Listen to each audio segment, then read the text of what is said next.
99% लोकांना माहीत नाही श्री स्वामी समर्थ आणि भूतबाधेचं सत्य. नमस्कार मित्रांनो, भूत प्रेत खरे असतात का? वाईट शक्ती आपल्याला त्रास देऊ शकते का? आणि अशा वेळी स्वामी समर्थांचे नाव घेतल्यावर काय घडते? मित्रांनो, आज आपण जाणून घेणार आहोत स्वामी समर्थ आणि भूतप्रेत यामागील आध्यात्मिक सत्य. हा व्हिडिओ शेवटपर्यंत नक्की पहा, कारण कदाचित हे उत्तर तुमच्यासाठीच आहे. भूतप्रेत म्हणजे नेमके काय?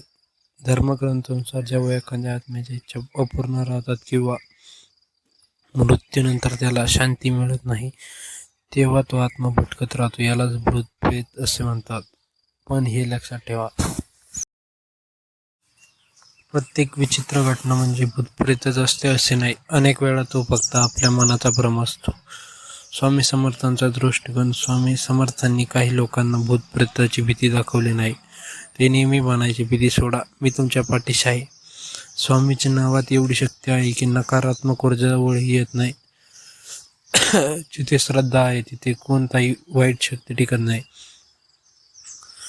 एक प्रसंग, स्वामींचा चमत्कार. अक्कलकोटमध्ये एकदा एका स्त्रीला लोकांनी भूतबाधा झाली असे सांगितले.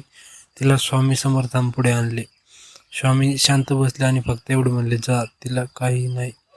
क्षणात ती स्त्री शांत झाली. स्वामींनी दाखवून दिले, भीती आणि अंधश्रद्धा हा सर्वात मोठा भूत आहे. जर भूतप्रेताची भीती वाटत असेल तर काय करावे? दररोज ओम श्री स्वामी समर्थ मंत्राचा जप करावा 108 वेळा.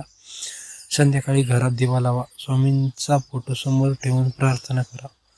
हनुमान चालिसा किंवा दत्त स्त्रोत वाचा. जिथे नामस्मरण आहे, जिथे नकारात्मक शक्ती राहत नाही. खरे भूत कोणते? स्वामींच्या मते खरे भूत म्हणजे आपल्या मनातील भीती, राग, मत्सर आणि शंका. जर आपण मन स्वच्छ ठेवले तर कोणतीही वाईट शक्ती आपल्याला स्पर्श करू शकत नाही. श्रद्धेची ताकद. स्वामी समर्थांचे भक्त सांगतात की ज्या घरात दररोज स्वामींचे नाव घेतले जाते त्या घरात शांती आणि समाधान असते. भूतप्रेताची भीती नाही, कारण श्रद्धा ही सर्वात मोठी ढाल आहे. मित्रांनो, लक्षात ठेवा, भूतप्रेतापेक्षा मोठी शक्ती म्हणजे विश्वास. आणि विश्वास असेल तर स्वामी समर्थ तुमच्या पाठीशी कायम वेळ आहेत. जर तुम्हाला हा व्हिडिओ आवडला असेल तर लाईक करा, कमेंटमध्ये लिहा ओम श्री स्वामी समर्थ आणि चॅनलला सबस्क्राईब करायला विसरू नका. धन्यवाद.